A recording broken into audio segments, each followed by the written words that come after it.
La clairvoyance, l'anticipation, la préparation, la rapidité sont des choses les plus importantes dans une guerre.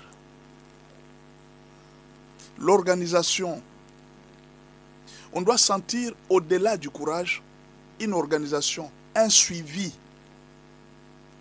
Je ne sais pas si c'est tout le monde qui est en train de suivre l'information de ce que les Wazalendo font sur le terrain.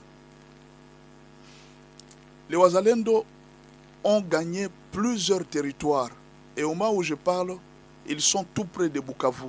En fait, ils sont déjà dans Bukavu parce que Katana, c'est le dernier verrou avant d'arriver à l'aéroport de Kavumu. Ils sont déjà dans Bukavu. Les grands problèmes qu'on doit se poser, et ce sont des grandes questions qui restent toujours sans réponse. Est-ce que l'armée congolaise est-elle informée que les Wazalendo sont déjà à Katana? Si l'armée est informée, pas seulement les Wazalendo, il y a aussi les FARDC qui sont là. S'ils sont informés, qu'est-ce qu'ils ont pris comme précaution? Nous voyons de l'autre côté au Rwanda, quand ils apprennent qu'ils viennent de prendre une ville, directement ils renforcent. Est-ce que toutes les villes ou même tous les villages que les Wazalendo sont en train de faire, y a-t-il des forces armées congolaises qui sont en train de renforcer avec des armes, munitions et nourriture?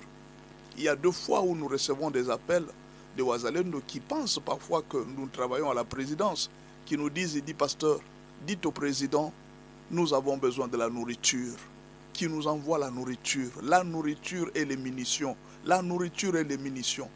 Est-ce qu'il y a-t-il déjà de l'anticipation?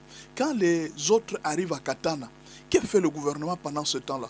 Est-ce qu'on ne peut pas directement aller renforcer pour qu'on maintienne la position, afin que ces gens ne viennent pas aux négociations demander que nous avons pris Bukavu? Si déjà nous récupérons Bukavu, ça sera une bonne chose. Nous avons parlé dernièrement de Walikale.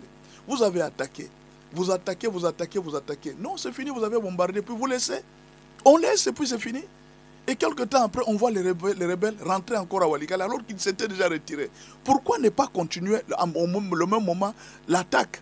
Et ça, parfois, ça décourage les Wazalendo. Nous demandons au gouvernement d'être clairvoyant, d'être rapide, d'être anticipatif, d'être toujours sur le terrain en train de suivre. Pendant que les autres prennent les villes, c'est tout le monde qui crie dans les réseaux sociaux, oui, ils viennent de prendre Walikale. Mais pendant que les Wazalendo sont en train de prendre Katana, c'est comme s'il y a un silence, comme si le gouvernement ne voit pas.